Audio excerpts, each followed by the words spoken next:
Hey, welcome back. So we've covered screwdrivers and we've covered plier, these guys here. Today, I actually want to cover cutting tools.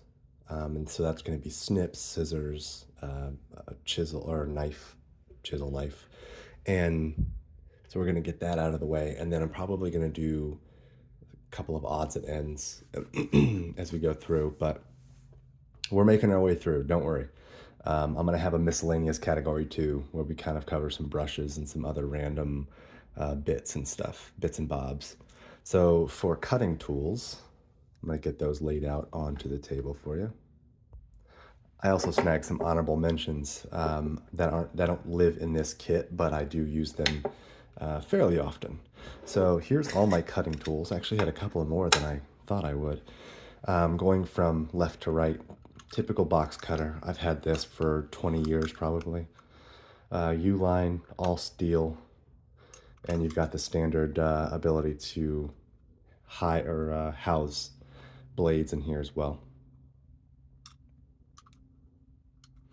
Nothing too crazy. I just don't have a reason to really change it yet. This is the Mora chisel knife. As you can see, it gets quite a bit of use. I use this as both a knife and a chisel. This thing has been so good to have in a kit. I use this for drywall, boxes, even electrical work to do some wire or sheath trimming. Obviously, as a chisel, I use it to sharpen my contractor pencils, my woodworking pencils.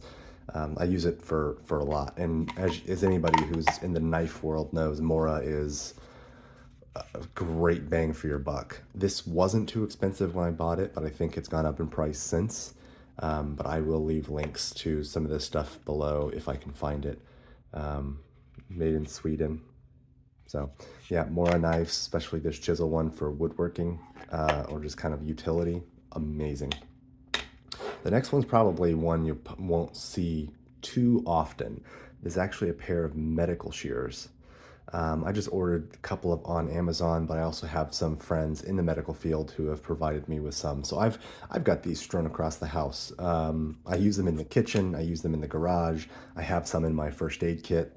I have a mini pair in my TSA friendly emergency kit, which you'll get a peek at that some other time. But these are indispensable. I use these as my go-to kind of just utility cutters. I'm not terribly concerned about mucking up the edge. They are serrated, so they cut through most things. The only thing I don't like about these necessarily is that they will leave a little perforation edge when you cut things. So if you're wanting to do real precision work, you may want to snag something else.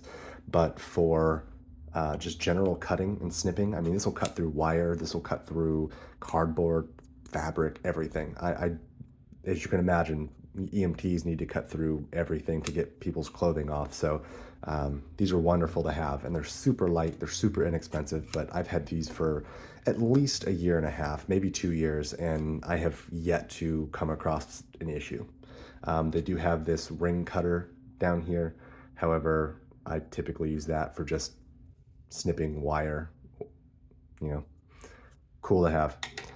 Pretty standard snips, 10 snips here.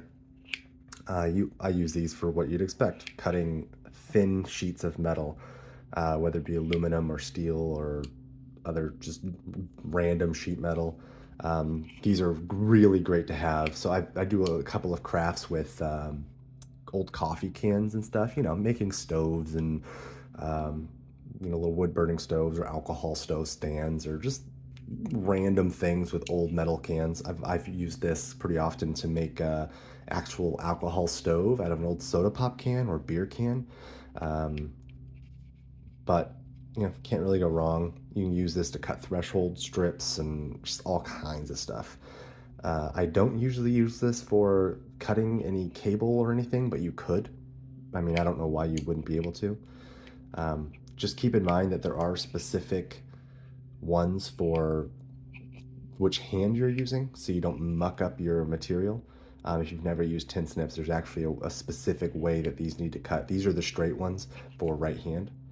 So that way when you're cutting, all the stuff you're cutting off bends and curls out this way, but doesn't mess with the primary medium. So if you're cutting this way, you want to cut this way.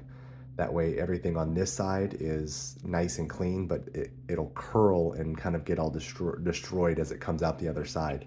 So you need to be cautious of how you're using these to cut, especially like finished material, but very good to have. I'm gonna skip this for a second. Pretty standard wire cutters or snips. These are angled, not as angled as I'd like, but they are angled so you can actually get a fairly flush cut. Although I think these were resharpened. Maybe this is factory, but you can't get a super flush cut because those have a kind of an anvil style edge. So there's a little bit of a lift. Maybe I can get a better shot of this here. Where this is cut in. So you won't get a perfectly flat cut. But for what I use it for, these are great. These are also hand-me-down tools from my father. I've had these for probably, I don't know, 15 years. And they work great. I have cleaned up the edge quite a bit, and I did have to knock down the tip just a tad. Nothing too crazy, just because I chipped it. I think I dropped it or something, or my dad did, one of the two. But I had to reprofile them a little bit, but other than that, and I have no idea what brand these are. I don't know where they're made, but they've lasted, so I guess it doesn't really matter. These are actually cable cutters. So I used these are just Masterforce. These are, I think, either Menards or Lowe's. I think they're Menards, actually. I used these primarily to cut the cables for my stair rail project. So we have a cabled system for the stairs, and I use this to cut that. But again, it's similar to any of these cutters, right? They'll just cut. Although these ones aren't quite as good in terms of material. As you can see, that cable really did a number on those teeth. So these were a bit of a throwaway for me, but I'll keep them until they don't cut anymore, just because I have them. They've not been bad, they're not the same as high quality cable cutters. I just needed them immediately. So these are actually Klein electrician scissors, USA made. These are amazing for exactly what you'd think, cutting wire. So I use these for cutting electrical wire, as well as snipping off some of the, so in the, I can't remember the exact name of it, but there's like a plastic sheath on it with paper insulation. You have to cut it back, so you'll cut it back with one of these, and then you can snip them off really easily. It's usually used in household electrical, but these have been great. I do not use these for paper or cardboard, believe it or not. Some of that cardboard and paper are some of the harshest stuff you can cut with your scissors, and if you want them to dull, you cut that. Surprisingly enough, they don't dull on a lot of the stuff you would actually cut, but these are definitely good little snips to have for doing electrical work. Very, very heavy duty. And then this is an old scraper that I have. So this is technically a cutting scraping tool. Just an old USA made. I think this is Craftsman. Maybe not. Maybe it's just an old no-name USA made. But got a clean blade in there. I just ordered some more for this because I haven't had it in a while. You actually, believe it or not, had to use this to, oh, this is probably going to be gross, but I had to use this to scrape off some of my dog's nose goo from my front window. It had collected enough over the past probably 2 or 3 months since I last did a deep cleaning of that window, and there was some at the bottom I had to get a razor blade out to clear up. So that's what that's for. But just a general scraper is good to have around. Adhesive, kind of that adhesive glue or adhesive tape or anything like that. Now it's stuck. There we go. I had to tighten it up a little bit. It was a little too loose for my comfort. Oh, now I damaged my cutters. Oh well. So that's always nice to have, something to scrape with. I don't use it all that often, surprisingly. Maybe I just don't do enough finish work to care, but it's good to have a nice scraper. The honorable mentions are a couple of fabric-specific tools. So I don't necessarily keep these in here, but I do use them. So when I'm doing any projects with thread or fabric, I like to have tools specific to that, because if anybody's ever tried to cut fabric with a normal pair of shears that have been craft shears, I guess, where you're cutting paper and all that stuff a lot, the cutting fabric just makes it fold in between the blades, and it's annoying, and you have to like just use the tip or use the actual inside here to get it. So I actually have a pair of very heavy duty fabric shears, seamstress shears. This will cut leather, this will cut denim. I mean, you could cut through a motorcycle jacket with this thing, like a leather heavy duty motorcycle jacket.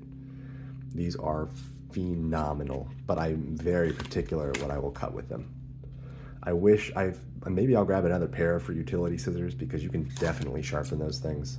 If you've got nice stones, flat stones, you could easily sharpen those, just like any single edge knife. But maybe I'll pick up another pair for utility, because there's something confidence inspiring about these. I mean, just listen. God, that's so satisfying. And then these are just little thread cutters that came with the larger ones. I really was just looking to get those, but these have come in handy actually for cutting thread or tiny bits of fabric. Doing clothes repair, because I like to keep my clothes as long as I can, so if I can repair them, I will. So I like to try and sew up little holes or thinning spots as much as possible, and having a tiny, very precise pair of cutting, utensils for thread, so you can really get in there and just snip off some thread. Very nice to have.